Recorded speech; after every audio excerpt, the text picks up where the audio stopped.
Deadlines are, how you live and die in the freelance world. I almost wish that like there was a doppelganger of myself who was like this overbearing boss who was telling me that I had to do things faster and better.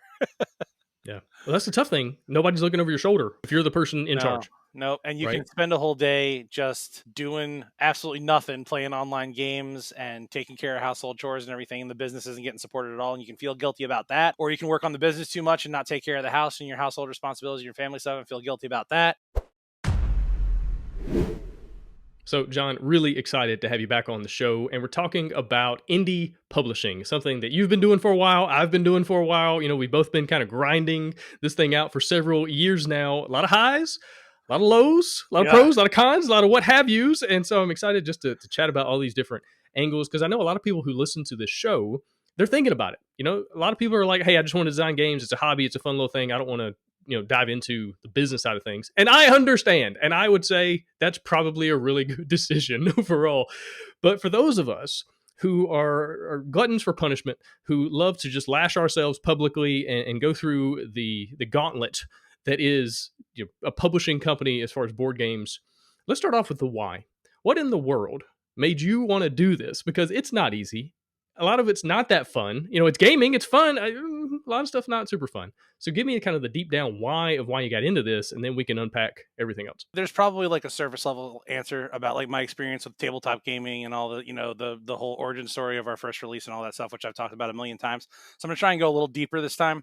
I think what it's about for me is it's certainly a creative outlet, but it's one that's like very self-contained. I am a person that craves control, and I really like seeing a really weird idea from beginning to end just sort of bloom. And with the board game stuff, it's like this really special medium where it requires all of these things. It requires more of people than a lot of other forms of art and media. Um, and I kind of like that it is this special niche and this art form that, you know, if you're in the know, you're like super passionate, like you're super in. And if you're looking in from the outside, you're either just like it's not for you, or you're like curious. Like that's that's usually where people kind of are. And I just really am attracted to the idea of, obviously finding commercial success would be great, but being a known quantity and being a maker and a person who is doing something beneficial for this hobby that I enjoy and also want to try and like make my mark on. And that's coming from both being like a punk rock like metal dude and also like a huge dork my whole life. So yeah, I think that's why I do it. And also because, yeah, I do want to have that hit. I want to have that game that is that lightning in a bottle thing that people are talking about, that, and I want to build that kind of reputation of the kind of studio and production house that we are, and it meaning something to people and them being excited about what we're doing and us being able to meet them there on that energy level, and just keep on making stuff and keep on being proud of things and keep on trying to create more weird stuff. Yeah, absolutely. And I love that intersection for you where you obviously have the metal side, but then also the dork side, and it kind of comes together in this really cool formation of product, right? And we'll talk about this in a little bit, but your art style is so interesting and specific. And as soon as you see a game of yours, you're like, oh, that's pretty metal. Oh, that's a Johnny Campos game. Oh, Yeah. okay, that makes sense. And we'll talk about that, styling and kind of making your mark on the industry in a little bit. But yeah, let's keep on with this whole why thing because I feel like a lot of people, unfortunately, get into it because they saw somebody else make $1 million on Kickstarter. And they're like, oh, that could be me. And hey, it could be. Yeah. But they didn't see the 20 years, the 10, 15, 20 years of work and pain and sacrifice and struggle and failure that went into that 3 week campaign that made $1 million. Right. And so, one thing is to have your eyes wide open going in. And I think this podcast will hopefully open some eyes to like kind of the underbelly of some of these things. But it really depends on how passionate are you, like how much drive do you have, like how motivated are you to do this, because if you're not passionate, if you don't have the motivation and the drive, you're probably going to quit in probably not that much time, right? Because it is hard, it is challenging, it is an intersection of so many different things. And when you're talking about You've got design, you've got art, you've got marketing, you've got business, you've got taxes, you've got logistics and shipping and freight and running campaigns and customer service, which is an absolute nightmare a lot of times. Yeah. Like there's so many different things that you just need to be aware of that you kind of have to get good at if you want to be able to do this effectively, successfully, long term. And so, anybody listening to this that's thinking about it, take a step back, really, truly make sure. And honestly, I do my best a lot of times when people reach out to me to discourage folks from getting into the publishing side, mainly because if I can discourage you, then you shouldn't have done it anyway, right? If all it takes is me to say, hey, you probably don't want to do that, you go, okay, you're right. Then you shouldn't have been in there in the first place. But if you're like, no, no, I'm going to make this work, okay, then you're somebody that might be able to make a go at it and be successful. And so, tell me, let's go a little deeper with your why though. You talked about the kind of being in control, and what does that mean exactly, right? Because it's not like I have to control all aspects, because you're going to be working with freelancers. You're not doing every single thing yourself, right? Uh, so talk to me about that side of things. I think that's something else that appeals to people. They've got a game design. They're like, I want it to be my thing. I want it to go my way, as opposed to licensing it out for 5% and then the publisher deciding they want to retheme it. They want to change all the rules and do this, that, and the other, which, does happen. So tell me, from the control side of things, what you found, both good and bad, as far as running your own company and putting out your own titles. Yeah, it's it's funny because when you were talking right now about everything that comes into play and everything that's a factor when it comes to being an independent publisher, I completely omitted the part of it where you have to deal with freight logistics and taxes and state compliance filings and having a CPA and opening a PO box and LLC and all this other junk. Having your bank account and everything sorted out. Because that's the part of the business that like I'm not great at, and it's been trial by fire for me on that kind of thing. And when it comes to the control, it's like, yeah, my attention and my passion for this industry um, kind of runs out of fuse when I have to fill out a bunch of forms and and like go have a conversation with somebody about a bunch of serious grown-up stuff, instead of just being like, I'm going to draw a big old gelatin worm that has a brain and a nervous system for a skeleton. Like that kind of stuff is easy, and that part is fun. That part is really fun. And yeah, could you circle back to the question really quick? Sorry, man. Oh man, but well, first of all, you bring up a good point. Like, let's see, one day last week, I was on the phone with the United Kingdom tax office for 3 hours, Oof. 2 hours of which was on hold. Hmm. Right, I'm just chilling, trying to get work done. Got the little jingle going over in the background, waiting for them to pick up, because I had to figure out some little VAT thing that wasn't working, and something about their system wasn't working right, and it turned out to be a very, very simple fix, but it took 3 hours to do it. And like, people don't talk about that. Like, when they're running $1 million campaign, they're not like, oh, by the way, like, you don't see all that, right? You only see the highlights. But all of this is included. But I was talking about kind of the deeper why, as far as like being in control, not in a negative sense. It's not like, oh, I have to be controlling. No, no, no. I want to be the person with the ball in my hand. Like, if this is a football metaphor, I want to be the quarterback. I snap the ball. It's up to me. Am I going to run? Am I going to pass? Who am I going to get the ball to? Like, what am I going to do? But ultimately, it's my decision about where the ball goes. And that's what I like. And so, tell me, kind of from your perspective, when it comes to control, right, versus licensing to a publisher and then they have control. Why did you want to do this stuff yourself, in spite of the 3 hour UK tax office kind of stuff, in spite of the taxes and freight and logistics and all the stuff that's not particularly enjoyable or fun? You still continue to travel down this path. Why? Well, I think at a certain point, you have idealistic ideas about how successful you're going to be or how good things are going to go when you first poke your head out and decide to get into the industry and self-publish a game. And I think there's a lot of people out there who are okay to do one game and take a couple years off. I sort of went all in with Token Terrors, our first release, and because of the kind of work that I did during lockdown, which led to Black Mold getting picked up for a distribution deal, and me meeting Brooke and working on our newest game, Volca, and all these other things, it just seemed like the trajectory of our company was going a certain way. And I felt like it was a good opportunity for me to really latch in and just do what I needed to do in order to try and make this successful. And like most small businesses, we're not successful yet. It's almost 2.5 years we're not profitable. I have equity partners that are involved. They have skin in the game. They're doing sweat equity the same way I am. And like I'm doing the day-to-day stuff and I'm running the company, but I do have like assistants, and I have some accountability to other people when it comes to this company doing something and being profitable. um, and when it comes to the creative part of the process, I mean, any visual artist can figure out a way to monetize their output. You can throw your stuff on a t-shirt, you can throw it on a hoodie, a hat, you can make stickers, you can do comic books, which is probably second runner up for most painful amount of work related suffering one can take on for absolutely no reason and put on themselves for a creative endeavor, right after board games probably, because like both of them kind of need playtesting, I guess. But a comic book, like if it's weird and esoteric and just out there, but the art will carry, people are happy to own a comic book. With a board game, it requires a lot from the audience to get it to the table. So when you get there, you have accountability there too. And I like that pressure, but I do also like the idea of like looking at a game like oh geez, what's that one where you're the giant space frogs and you're like eating stuff? uh Cosmic Frog. I mean, stuff like that.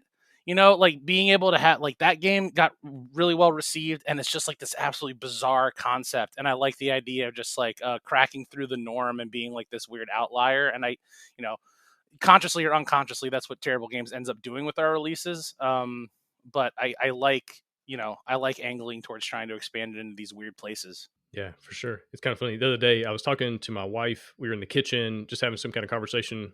I was probably venting, probably about the whole UK tax office thing. But anyway, he's talking about publishing stuff.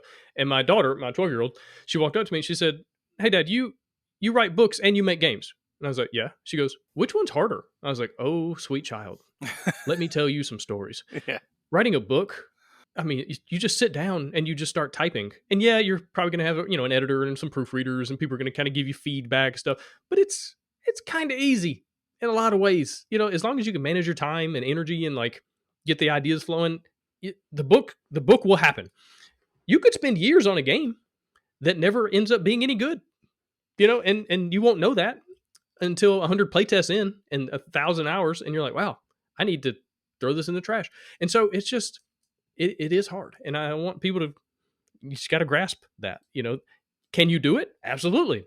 If John and I can do it, anybody can do it. If we can figure this stuff out, anybody can figure this stuff out, right? Especially now, there's so much information, there's so much content, so many resources out there, both paid and for free. You can find the information that you need, but just make sure you know what you're getting into. And so let's talk about pros. Let's get a little happier for a second. We've kind of been down for. We'll circle back to the down. Don't worry. But let's talk about some of the highs. Like, give me some moments, some stories, maybe, where you're like, this is why I do it. I'm so glad I got into this years ago. Give me some of the upper side of things. Oh man, I mean, really, like my favorite thing that happens is I'll be doing an in-person event at like a board game type event. It's usually like a PAX Unplugged or a smaller local board game event, and I'll run a demo with like a 15 or 16-year-old who's kind of into wargaming.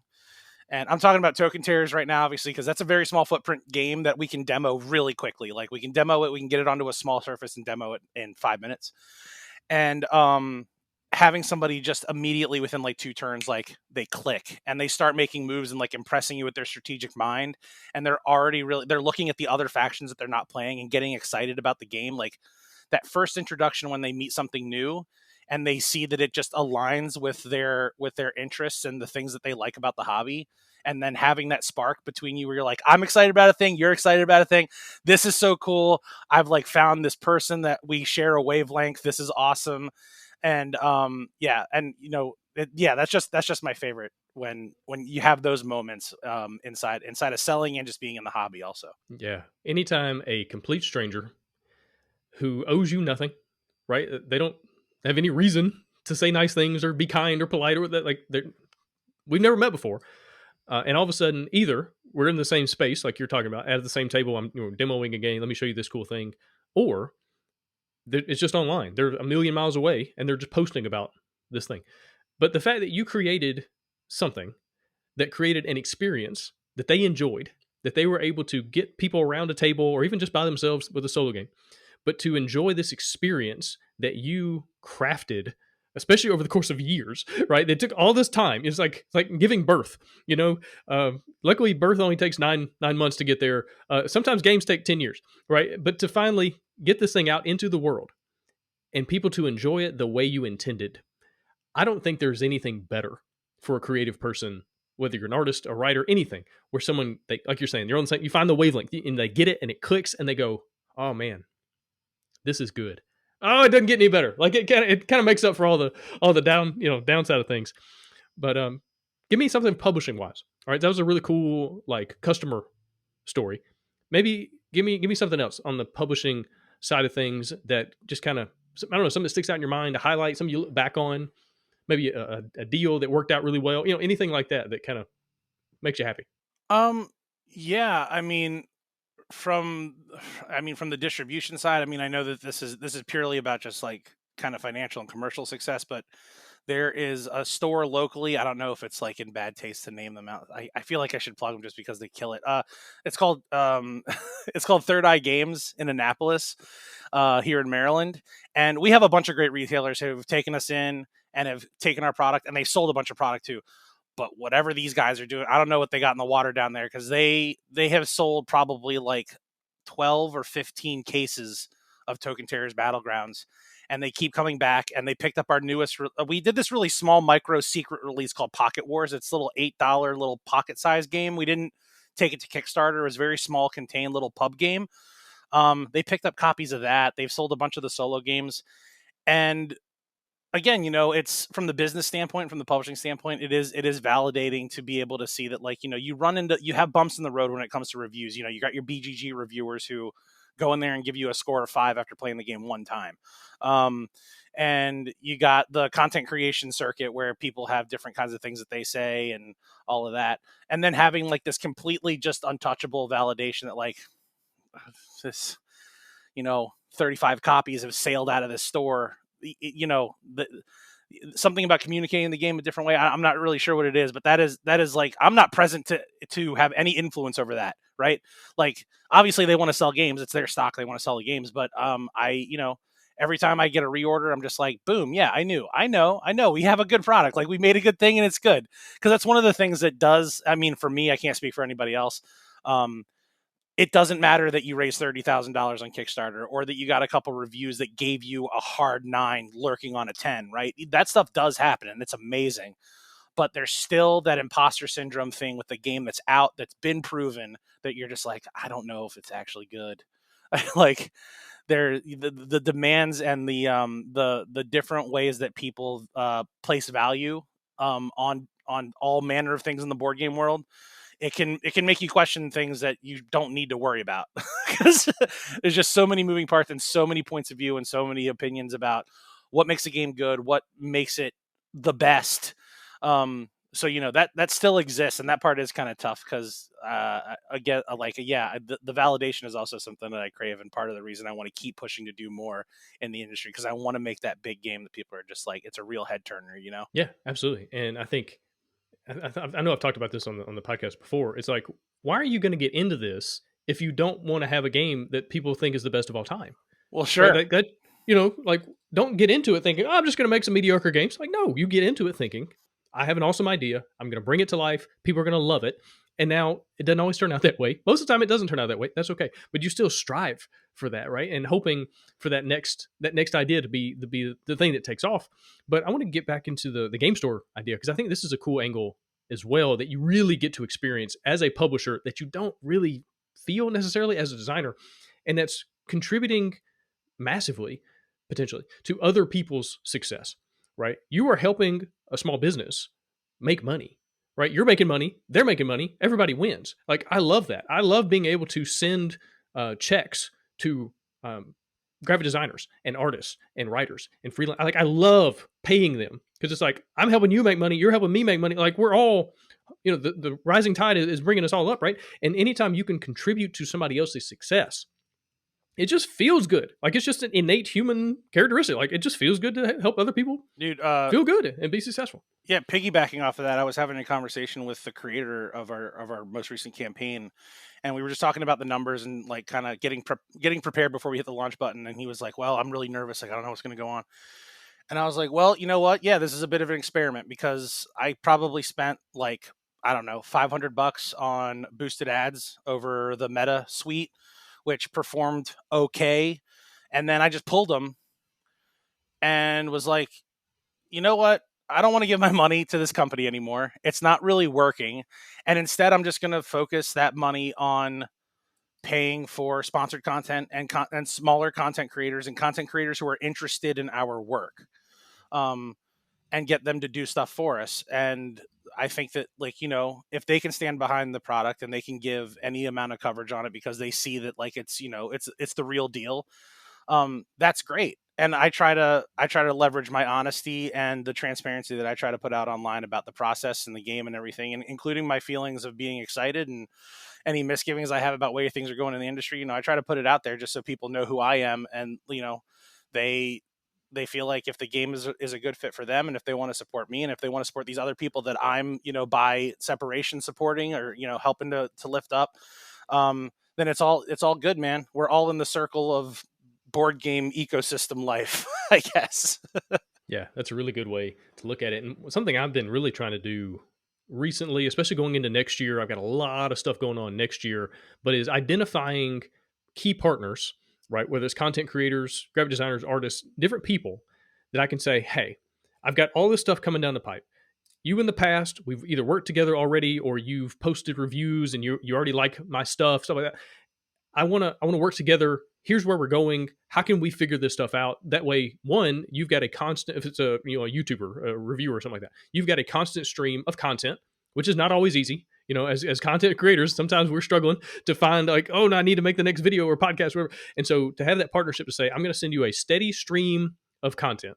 Okay, there's that. Or if you're a freelancer, it's nice to have a steady stream of work, things that you can just count on to say, hey, I know this amount of money every month is going to come from this source. Therefore, I don't have to worry as much about paying my bills. Like that's a nice place to be. And so, how can I partner with people that we work together? Well, we've already proven that they do good work. Again, everybody wins, and I think that's just one of my favorite things as well about being a publisher is like being able to create this team of different people. Even though I don't have the money to payroll folks, I can't like bring you in, pay your 401k and your dental and your insurance. Like that's not happening. But we can find ways to work together that everybody wins, and that's a lot of fun. I love working with great people over and over and over again.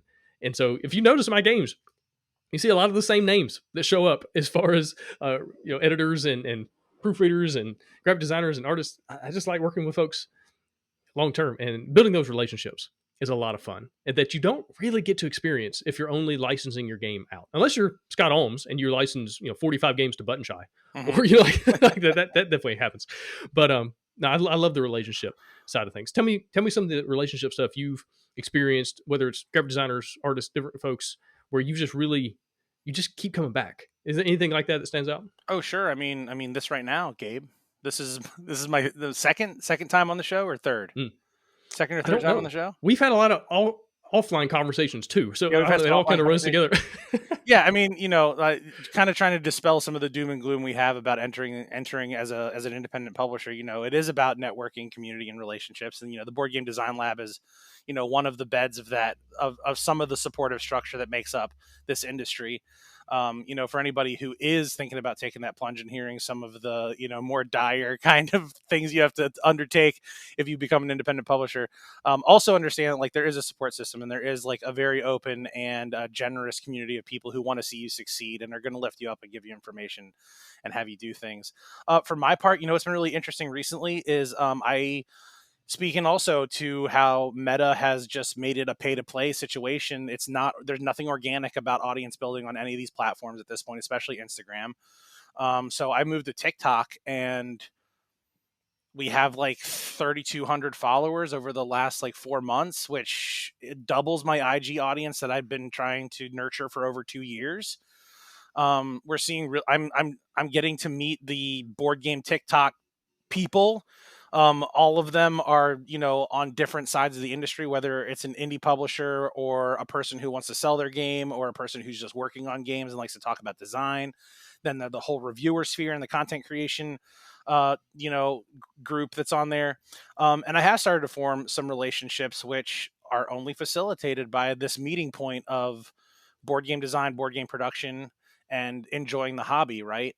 And just having fun on there. And already there's like there's murmurings of a PAX meetup for board game talk, and I'm sure there'll be something similar for some people from the board game design lab. And yeah, I mean, if I look at like Gallon McGowan, who I'm pretty sure you're familiar with, he's Oh in the yeah. forums quite a bit.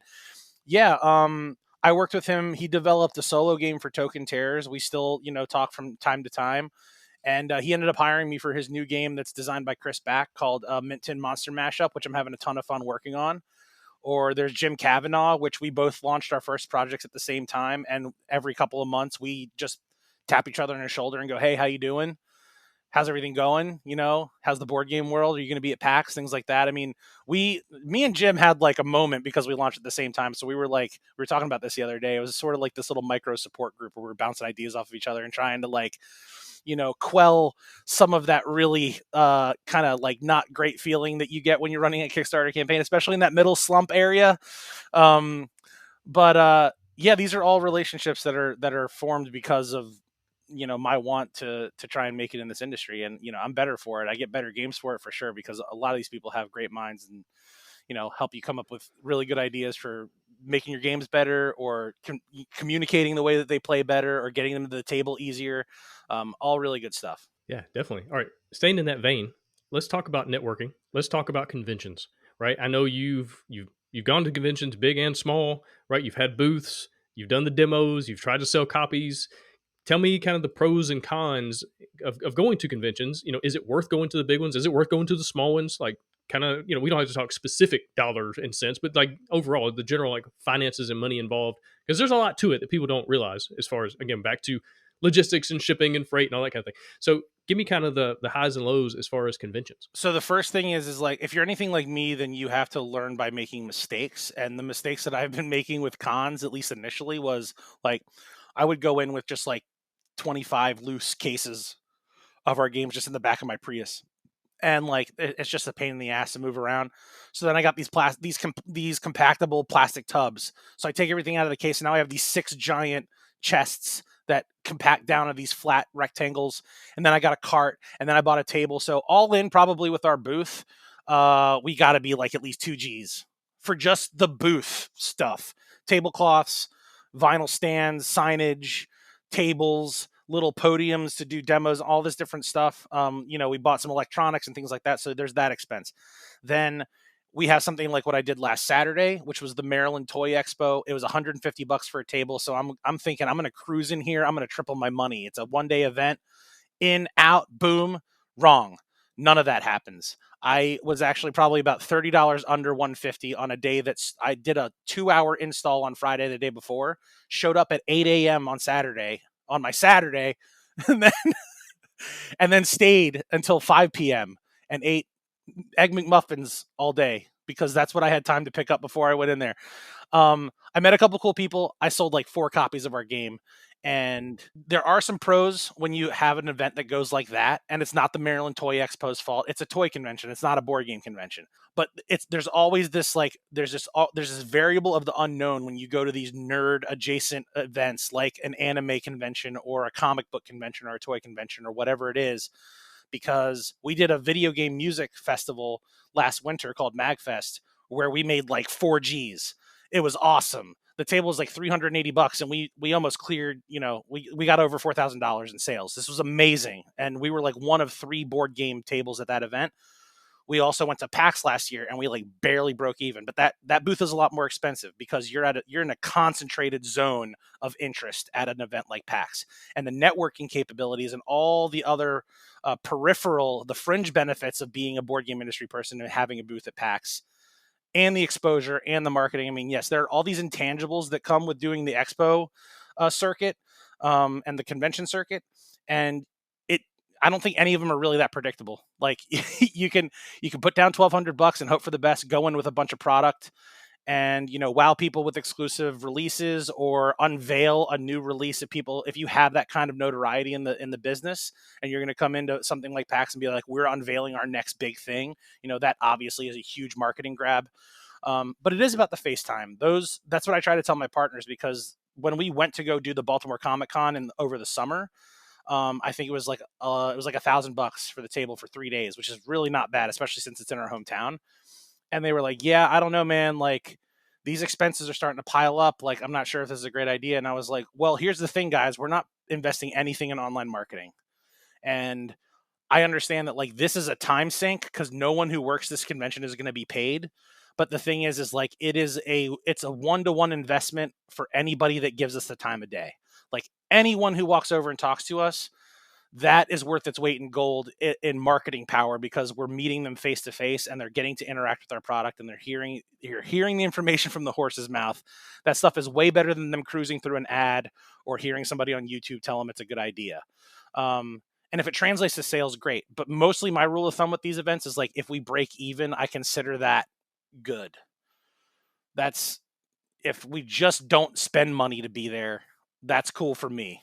Yeah, and I've heard several other indie publishers pretty much say the exact same thing, right? It's about meeting potential customers who maybe they buy a game today, maybe they don't, but maybe they back your next 5 campaigns, Yes. right? Because you had that interaction and they feel like they know you. And people typically want to buy things from someone they know. They would Mm-hmm. rather buy it from you than Walmart, right? Or Target or wherever, assuming that the price is good enough. They'll pay a little extra from you because they know you and they want to support you. And so a convention's a great way to do that. Also, assuming you have people to help you out at your booth and you can take a minute and go somewhere else for a little bit, you potentially meet with people who run shipping companies, marketing companies, manufacturing companies. You can have these face-to-face sit-down meetings.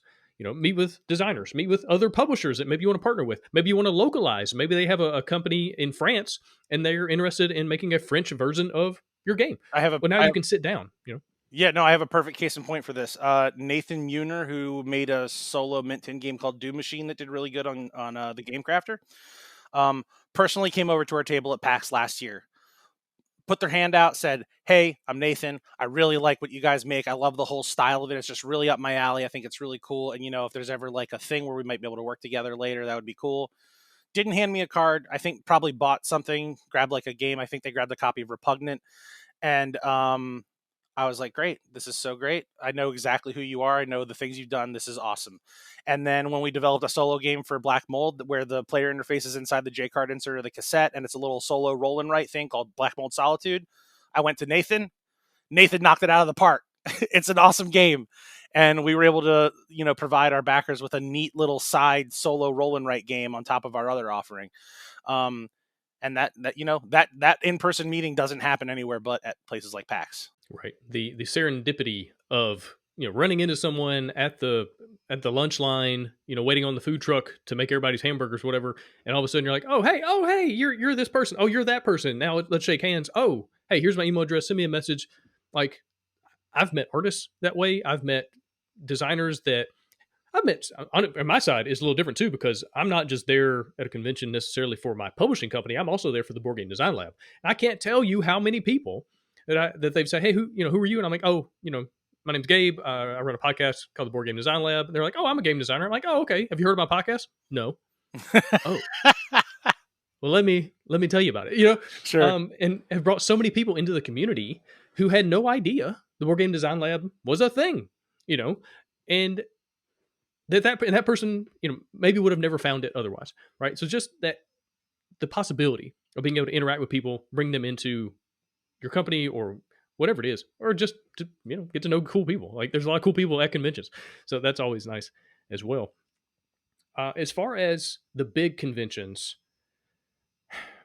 is it worth the time? Like just from a no bullcrap perspective, like all that is involved, is it overall worth it? The little ones that are close to home that you can go do for a day. Okay, there's that. But like a big convention, you're talking about flying in Wednesday, Thursday ish, setting up, which could take hours. You're talking about hotel rooms. You're talking about shipping. If you're bringing a bunch of games and that you can't drive there and put them on the back of your Prius necessarily. If you're going out west or out up east or whatever it is.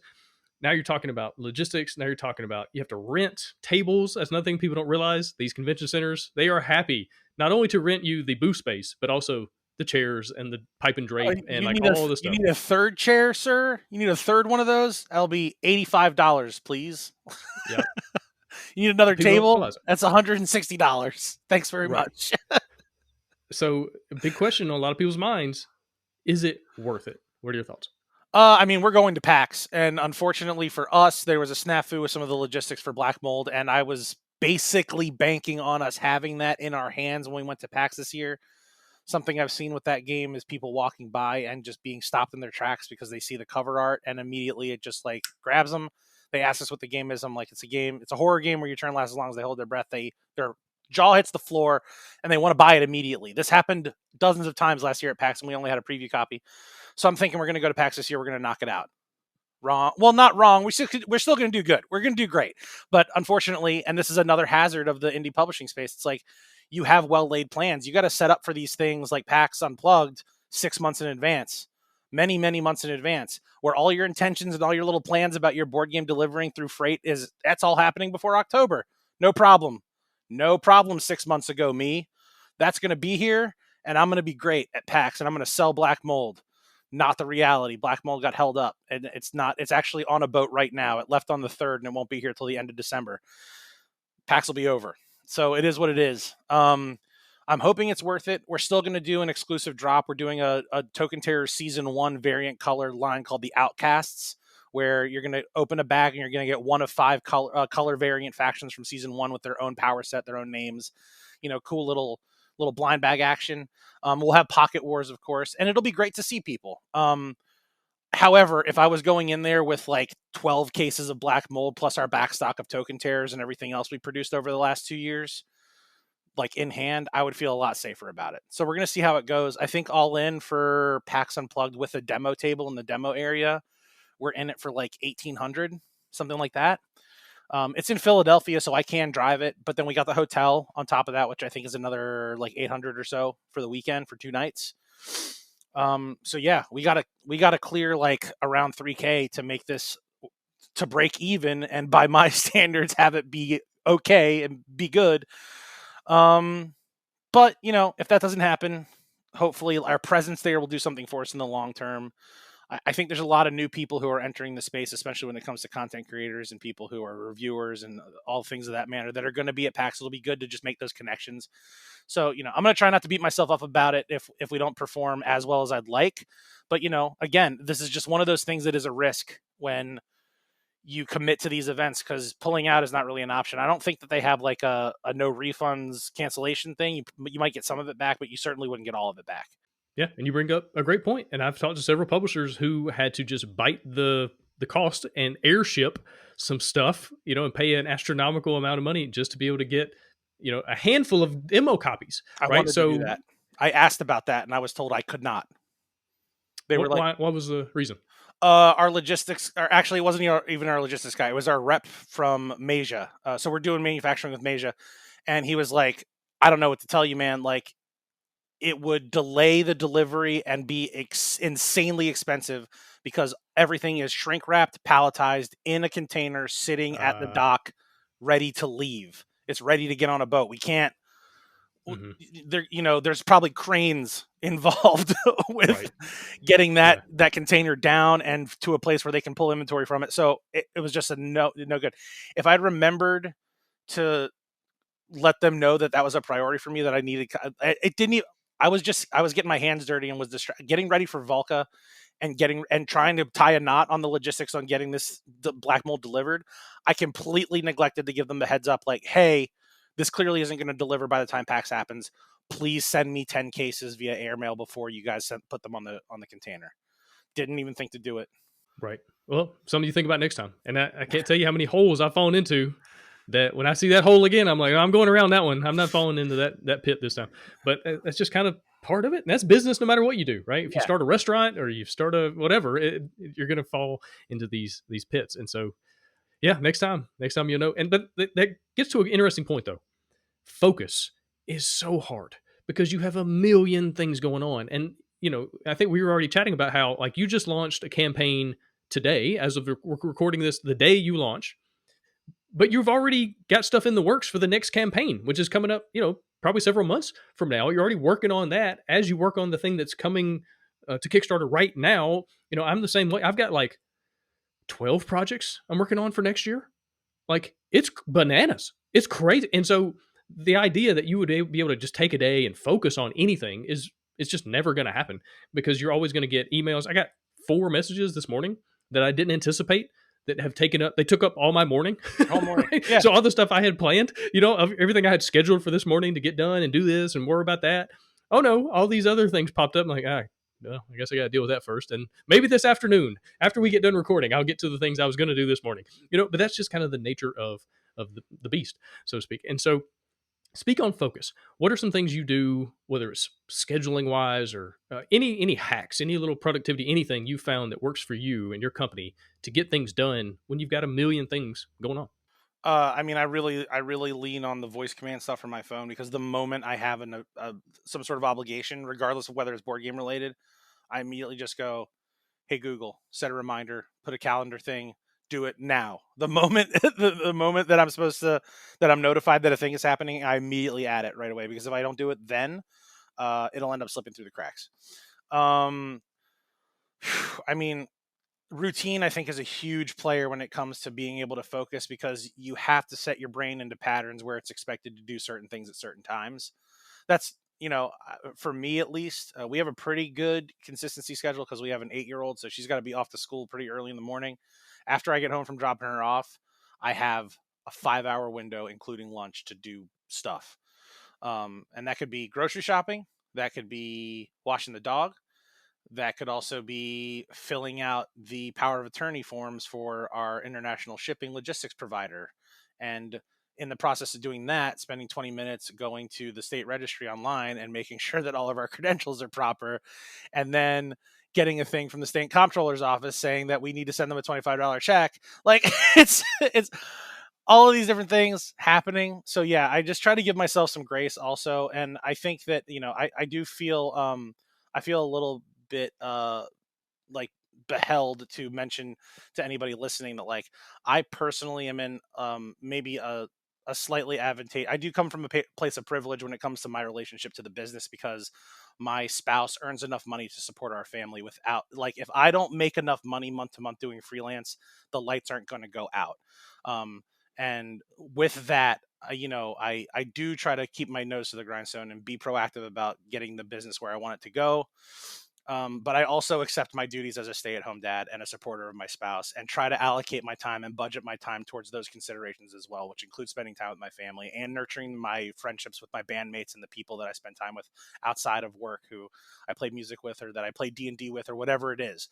So, I don't think I have any good advice for focus, to be honest with you. I drink a big cup of coffee in the morning and I just try my best, man. It can be tough, and I don't know if it's a symptom of something going on with me mentally or what it is, but I do definitely have just like valleys of nothing. I just 2 or 3 day periods where like all I can do is doom scroll and like take care of my normal day-to-day stuff, and I just like the creative work just doesn't come out of me. Like sometimes we have these dry spells and they're a bummer, but I often find that when those are over, I have these like torrential downpours after that where it's just like I can't, I'm chomping at the bit to get back to the desk and like work on stuff and get more work finished up. Yeah, no, I'm right there with you. Honestly, last week for me was a famine week where we were out of town for a couple of days, and like so though I was driving a lot, and so like those days were just lost for anything design or publishing related, other than maybe sending an email here or there that I could catch up on. Other days though, like I just didn't feel great. I think I don't know what's going on. Like sometimes you just have those days, those weeks, those months, those years sometimes where it's just famine. But like you said, this week has been a feast. Yesterday was crazy. I got Hmm. more done yesterday than all of last week combined. Those are the And best. so I think you just find ways to lean into that. And it's something I wrote down the word situation as you were talking just a moment ago. You were talking about your situation with your family, your spouse, like all those things. I think the best thing you can do as a creative person, anyone can do as a creative person, is lean into the hand that you've been dealt. Right? Don't get worried about other people have better cards and they've got three of a kind and I don't have any pair. Like it doesn't matter. Like you have to figure out like what works best for you. Going back to even conventions. So like I spent 8 years living in Honduras, where if I wanted to go to a convention, it was $1,000 just for a plane ticket to get there, let alone all the other costs. And so it never made sense for me to go to a convention, to have a booth and all that kind of thing. Like, it'd be away from my family for an extended amount of time, international travel. Like there's so many things that it just didn't make sense. And so I leaned into online stuff, you know, ads and content creation, content working with reviewers. Like I leaned 100% into online. There's lots of pros and cons there, but what I was really doing was leaning into the situation that I was in, right? Some people, my best advice to any up and coming creative is to marry the right person. So I'm glad you've already like taken that advice and ran with it. Yeah. Because if you marry the right person, you find yourself in a better situation. Sure. Yeah. You know, through support, through an encourager, through a person who can be a cheerleader. You know, um, and honestly, my wife, she's got some really cool stuff going on now that I am finding the opportunity to like cheerlead right back. You know what I mean? Like she's working on some schooling and doing some different things to kind of, now that we're back in the States, that she has some opportunities. And I'm like, finally, because for years, she's been encouraging and trying to like help me out and fulfill this dream that I'm on. And now she's got some cool dream things that she's chasing. It's like, okay, cool. And so being around the right people is massive. But the main thing is, whatever you got going on, find ways to lean into that. If you need to change your situation, change it. If you need to move to a cheaper place, if you need to, downsize so your mortgage is less, so you can put more into this dream that you're chasing, like you got to be willing to do that. And if you're not willing to do that, that's okay. That's okay. But find ways to maximize the situation that you're in. I didn't have playtesters for a while, so I made solo games. All right, being in Honduras, development and playtesting multiplayer games wasn't really an option. So I'll make games that only need me. Right? Yeah. And now there's Tabletop Simulator. Like there's so many cool things that you can kind of adjust your situation. But I think that's a big thing. So I appreciate you talking about that as far as your angle and letting people know nothing's perfect. But also I think your situation of, hey, I've got this 5-hour window. I think honestly, that is one of the best productivity hacks in the world, to say, this is my very specific amount of time that I have. So I got to go. I can't just waste it. I can't just like, it's the fishbowl effect, right? The goldfish grows to the proportion of the fishbowl. So the bigger the bowl, the bigger the goldfish, right? So if I give myself all day to do something, it's amazing how it takes me all day. If I give myself 1 hour, I've only got a 1 hour window to do it, I'll get it done in an hour. So like finding ways to constrain your time and kind of force yourself, and you having to go pick up your kid, like that's a forced thing. That's not made up. Like, no, I got to be there to pick her up. Otherwise, the school's going to call me and stuff like that. So I think that's actually a really good productivity hack that people can take away from this, though. Even though maybe you don't see it that way, but like that specific time limit, oh man, it's so helpful. Yeah, I mean, deadlines are, how you live and die in the freelance world. I almost wish that like I had there was a doppelganger of myself who was like this overbearing boss who was telling me that I had to do things faster and better. Yeah. Well, that's the tough thing. Nobody's looking over your shoulder if you're the person in No, charge, no. And you right? can spend a whole day just doing absolutely nothing, playing online games and taking care of household chores and everything, and the business isn't getting supported at all, and you can feel guilty about that. Or you can work on the business too much and not take care of the house and your household responsibilities, your family stuff, and feel guilty about that. Or you can just try to keep on trucking, stay productive, stay positive if possible, and keep making stuff you care about, and maybe not beat yourself up over that. Just try to keep making the thing and try to make a positive impact. And as long as you're not disappointing too many people and you're not making yourself angry in the process, I think that's, it's probably a good thing, probably a good way to go. Yeah, absolutely. And one thing I try to do is like, if I can just make progress on something a little bit, right? Just move anything forward and be okay with that. Like on those days that are the famine days, it's like, can I do a 0.5% of something? And it could be small, but like at least I can kind of justify it to myself. It's like, well, at least I got that done. I got one for you, and I know you're often apt to put up a sports metaphor. So Oh yeah. yeah. So one thing. So I had two things. So my counselor gave me this one tool, and he was like, anytime you're faced with a decision, just think about a why. Okay. And ask yourself if either path of either doing something or not doing something is going to lead towards the greater path of your ultimate goal. And like for me, that could be a thing that I'm struggling with a little bit, where I want to be very mindful of how much drinking I do. So does that mean that I'm going to stop drinking altogether? Well, no, because that kind of creates an unreal, maybe that's just an expectation I don't want to put on myself. That's not an amount of pressure I want to put on myself. I certainly don't want to drink so much that I get, it's an unhealthy amount. So I'm working on taking a path where when I think about taking that fourth drink, I guess when I'm out, I just go, nah, And it's about taking that first step of like acknowledging what your ultimate goal is anytime you're faced with an option. And for me, it's putting off getting the Kickstarter scroll for Volca done until the last 4 days before the project launched because I was sidetracked and distracted, but I got it done because the deadline worked. But part of that also is just this thing I remember when I was getting into running. I tried to do running. I can't do it anymore because I have some health issues that prevent me from being able to do because the wear and tear is just a little much. But they said the first step to getting out to the gym or the first step to taking that run is just put your shoes on. Once you have your shoes on, now you have shoes on. So you already did the very first small thing that has nothing to do with running. You just put on shoes. But if you have on your shoes, you'll probably be like, I'll go out the front door. I'll walk down the stairs. I'll walk down the block. I'll start jogging. And now you're running. Now you're doing the thing. So yeah, just take those first steps. And that advice for me, I think, is especially vital in the creative world because there's been a couple times over the last couple months where I had zero motivation to do anything. And despite that inclination, I stepped up to my tablet, I turned it on, and I just started scribbling stuff until something started to take shape. And then I was working on a commission, you know? Um, so yeah, just try to get some little momentum. It could be a snail's pace of momentum, but you just got to get a little bit. Well, that's the thing. Objects in motion stay in motion. So the question is, how can you get into motion? And like, I love what you're just saying right there. I just started scribbling. Like, I wasn't drawing anything. I wasn't like, I didn't have a plan. I wasn't sitting down thinking, okay, I'm going to work on this piece, this asset for a game. The illustration is going to take me 10 hours.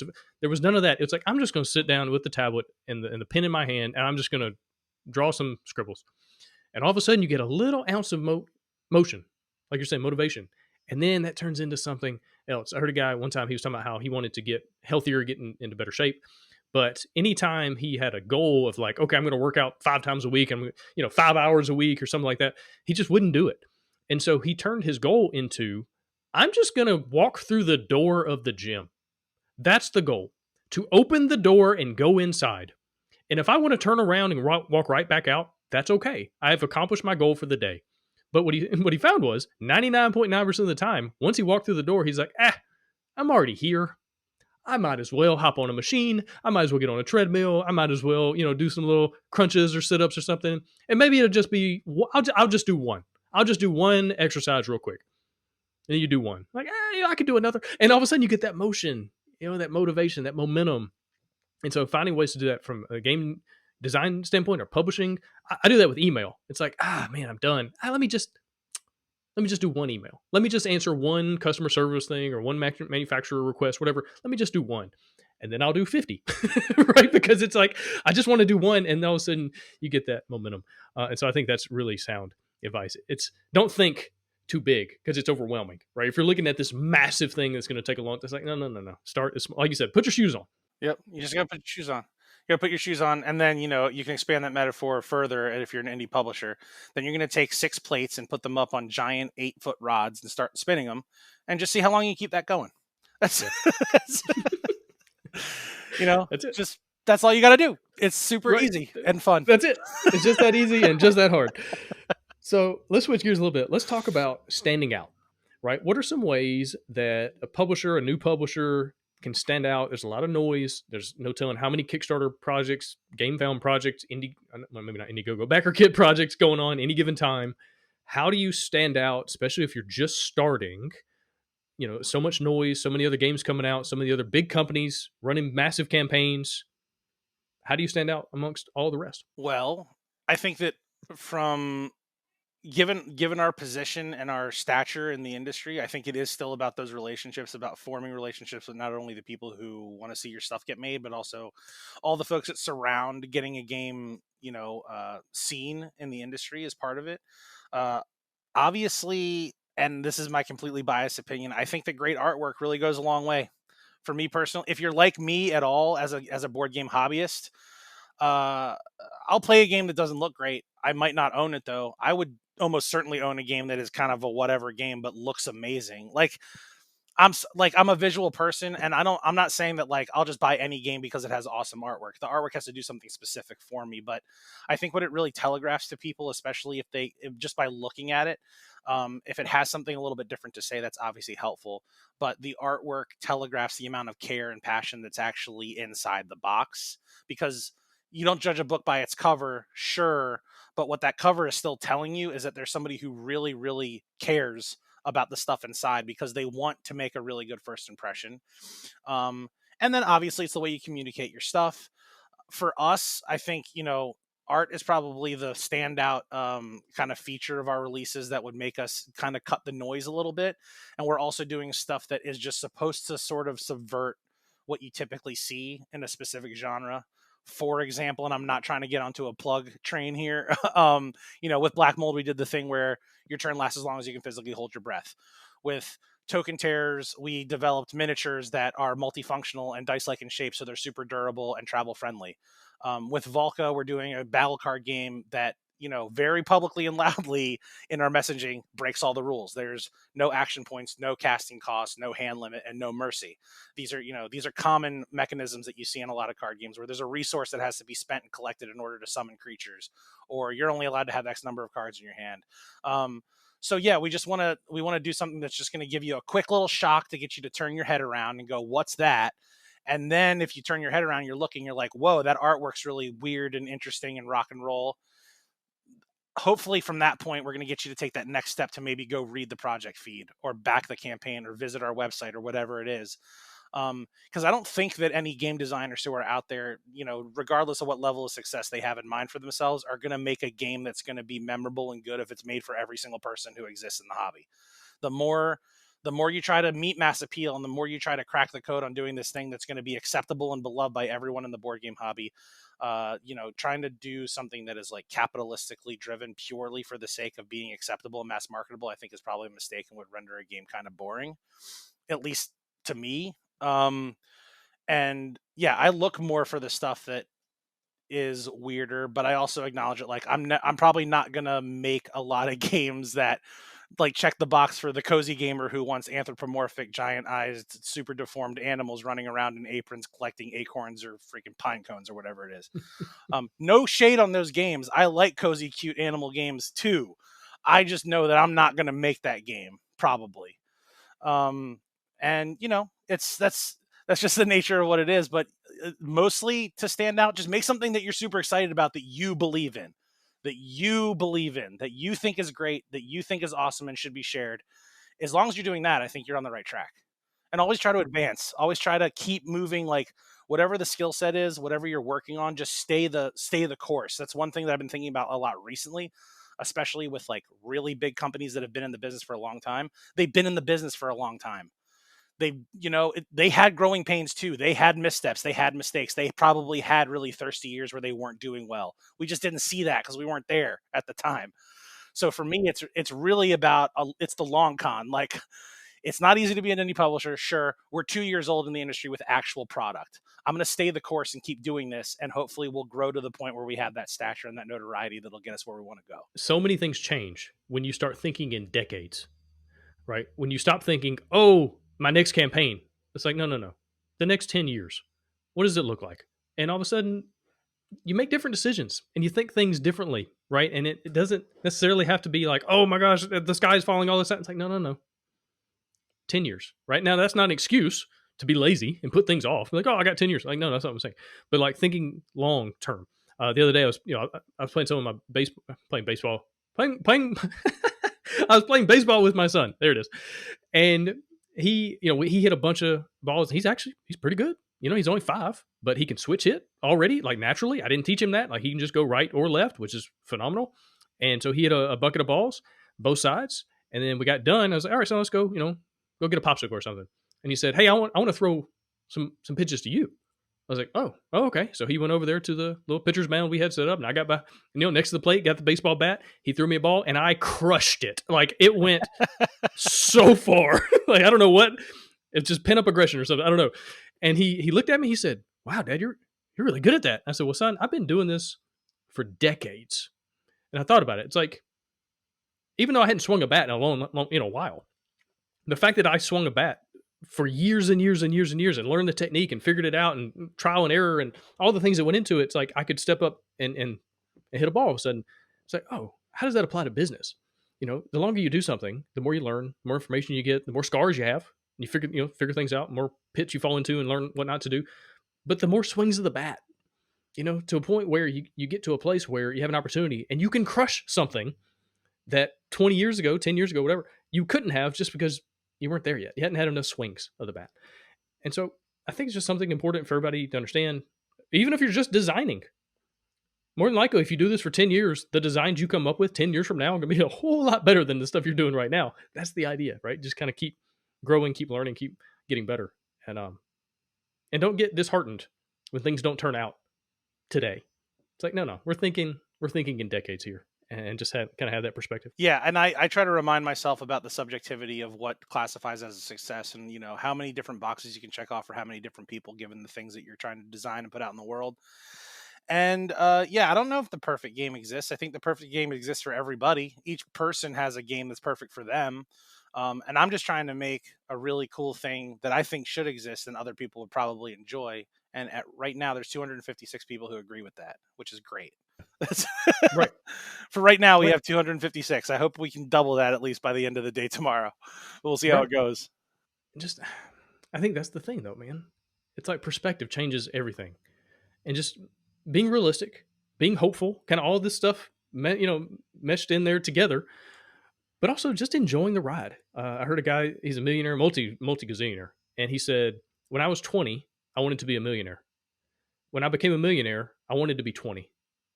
It's like, yeah, that's it. And like, don't miss the forest for the trees. Like, don't get so caught up and I got to get this, and got to do that. It's like, no, enjoy the journey, man. Enjoy the ride, and have fun along the way, because there will come a time, even in like the worst times, there will come a time more than likely you look back and you kind of miss it, right? Even when life was hard and a grind. Like I remember I was working at a church with a good friend of mine, and it was a rough go. Like it was a rough situation. We were the church was right next door to like the third most violent neighborhood in Atlanta.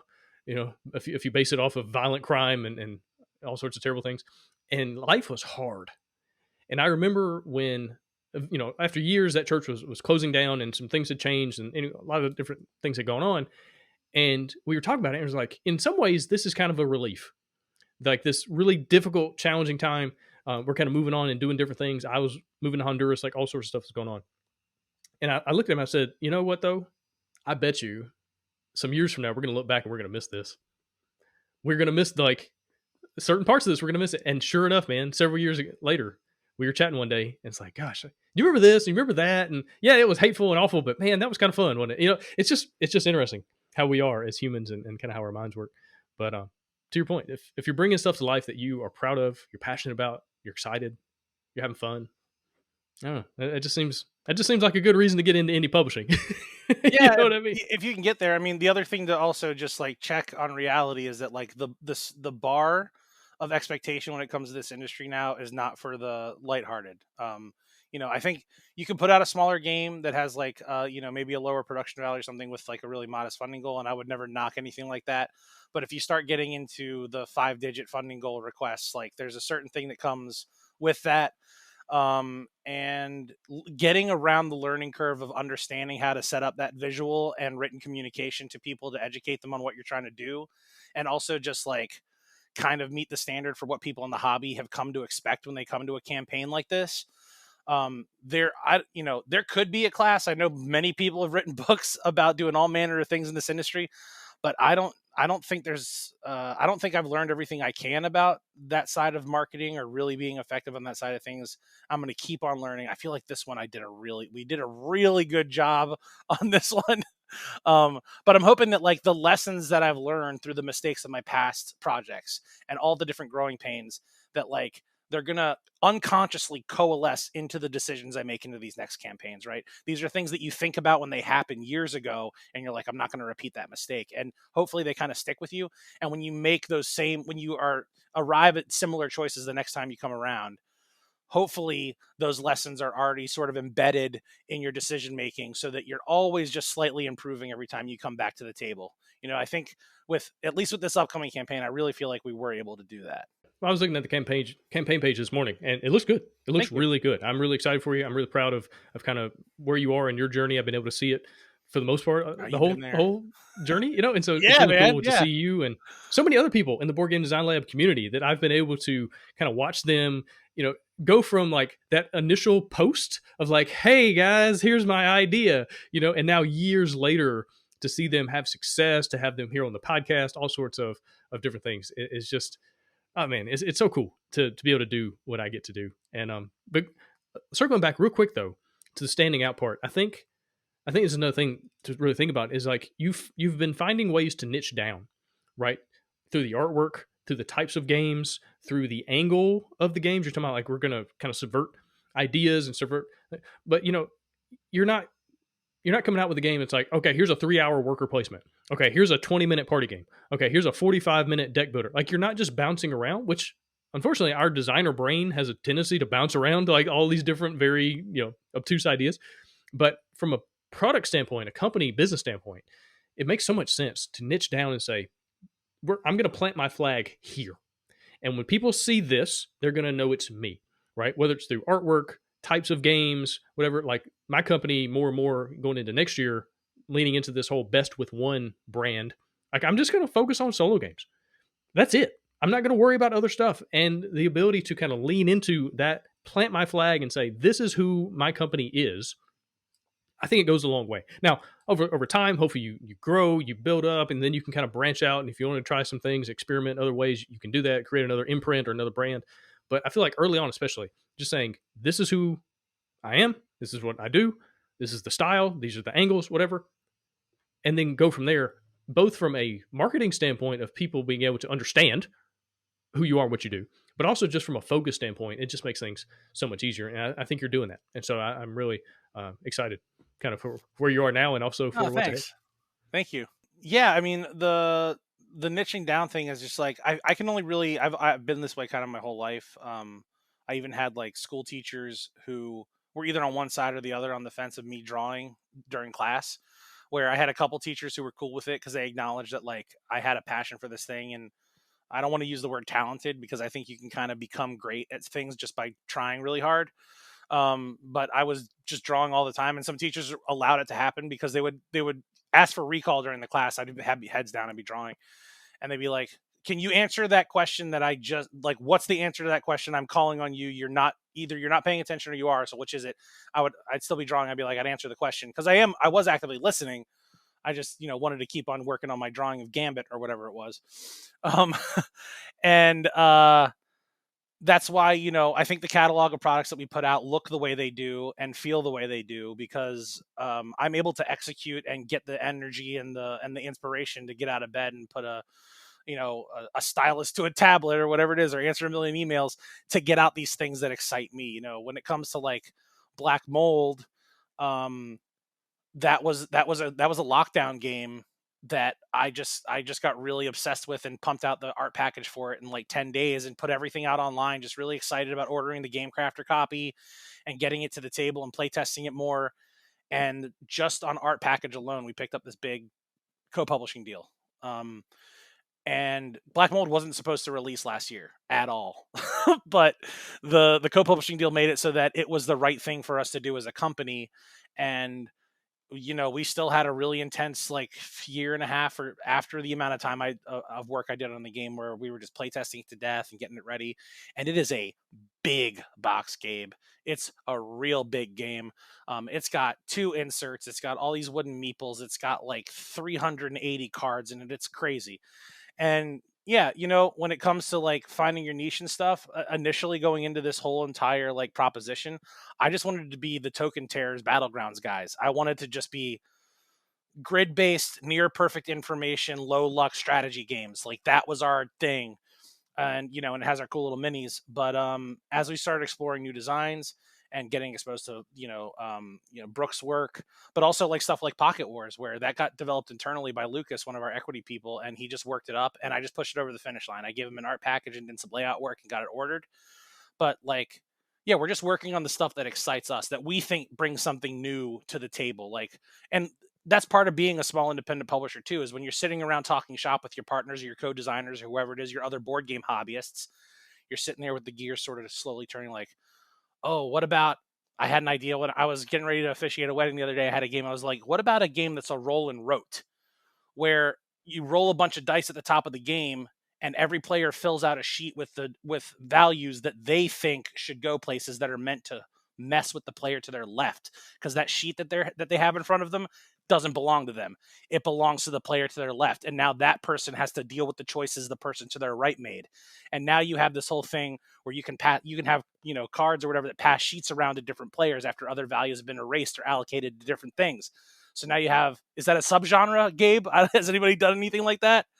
I've never heard of that, man. So I think go for it. Like throw your art style on it and figure it out. You know, with your style, it's like, are you competing wizards in this like funky black mold style world? Like, oh, that's a cool idea, man. I think that has some legs.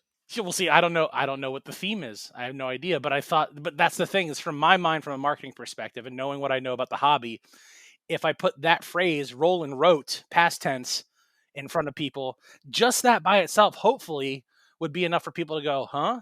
What? Yeah, What?" it'll stop the scroll, Yep, right? And I think that's so exactly. much what you're trying to do in standing out is like, can you stop the scroll and get someone to pause just long enough, whether it's through the hook, the idea, the artwork, the title, some kind of moving image or video. Can you stop them long enough that then maybe they'll want to learn more, right? Uh, so I think Roll and Rote would definitely do. That's a cool idea, man. Like maybe you're TM, creating a TM, and oh. C listeners. But I tell you what, if somebody's got a good idea, they can reach out to you, and maybe you'll publish, their idea. So, maybe you're creating dungeons. You're creating a dungeon for the player on your left, and then they're going to have to navigate and get through it in the second half of the game, or something like that. Like, there's so many cool ideas where you're building something that then someone else is going to have to It's the deal with or it's the work. Metroid. It's the Metroid mode. Yeah, You yeah, start the game with everything, and then you right, spend the game losing it and getting it back. yeah. I like it.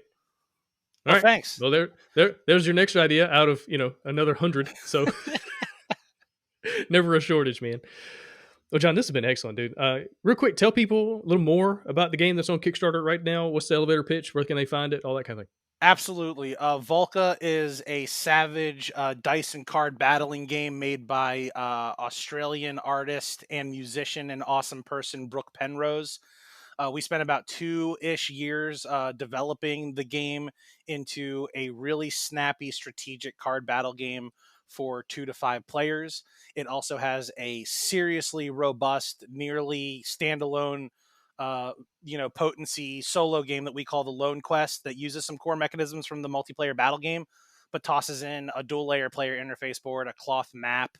It has a really tight loop where you're going to try and you're going to take 30 cards and set them up onto 6 different spaces on the cloth map, and your mission through combat and through mitigation of different encounters that you're going to have to withstand and experience is to just get every card off the map.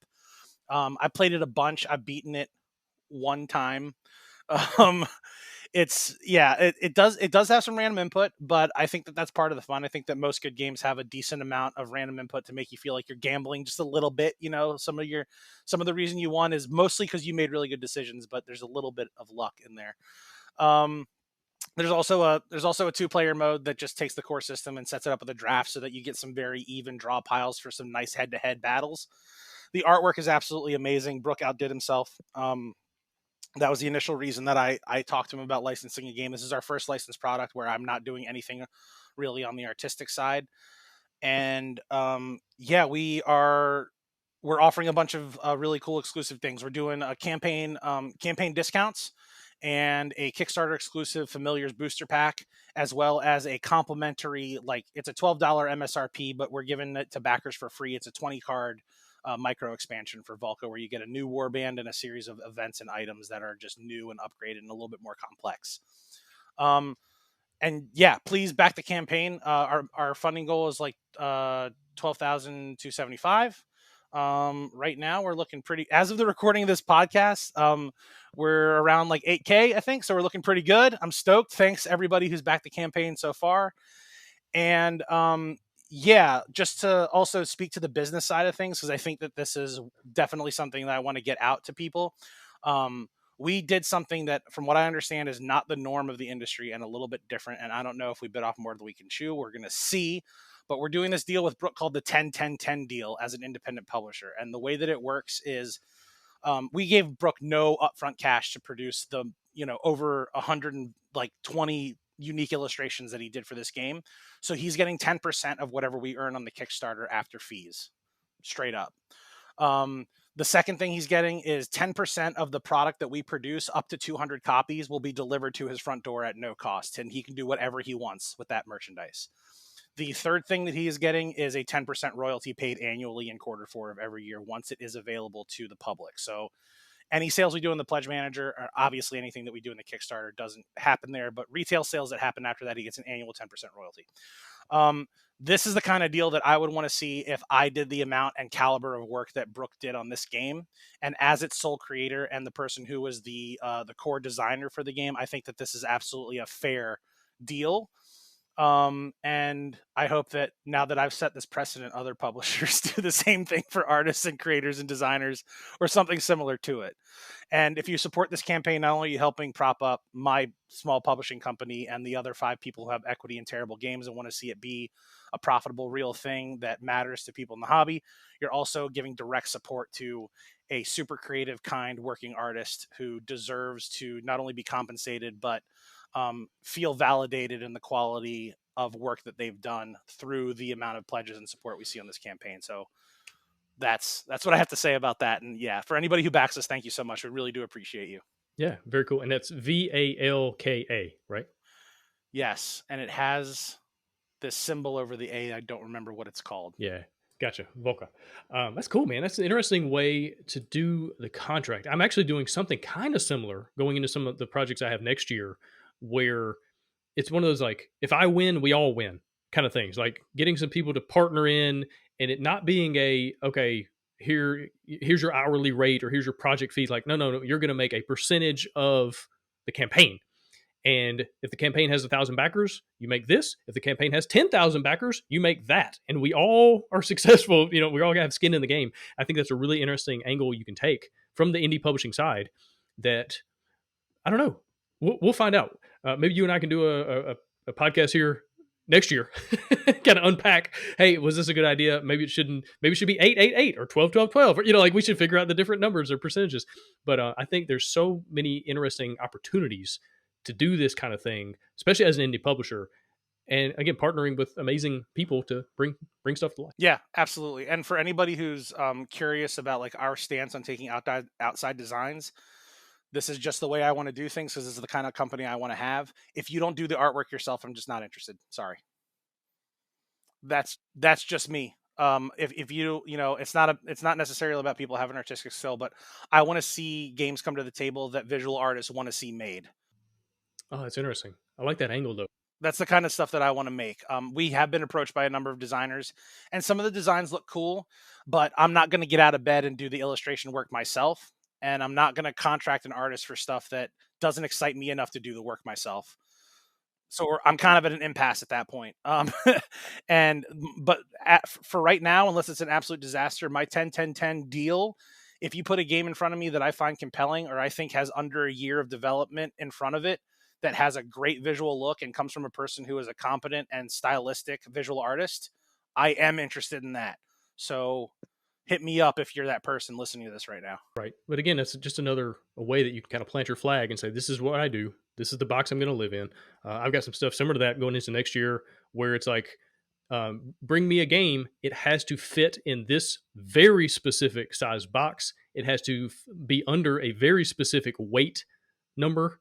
And if it doesn't, I'm sorry. Like literally, I don't want to see it. Go find. There's plenty of publishers out there. This is what I'm doing. Here is the literal box that I'm going to live in, and going from that angle. And again, constraint. That constraint is helpful. It's beneficial, and being creative and figuring out ways to make things happen. And a lot of it, like we talked about earlier, it comes down to focus.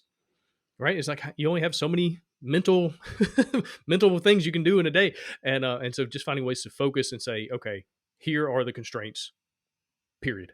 There's nothing wrong with that. There's plenty of opportunities out there if somebody doesn't fit inside that box. Yeah, absolutely. I agree with that. And I think that sort of speaks to a larger conversation about like how many different needs are you going to meet when it comes to your project offering? Because like I have a game over here that's a Mint 10 game.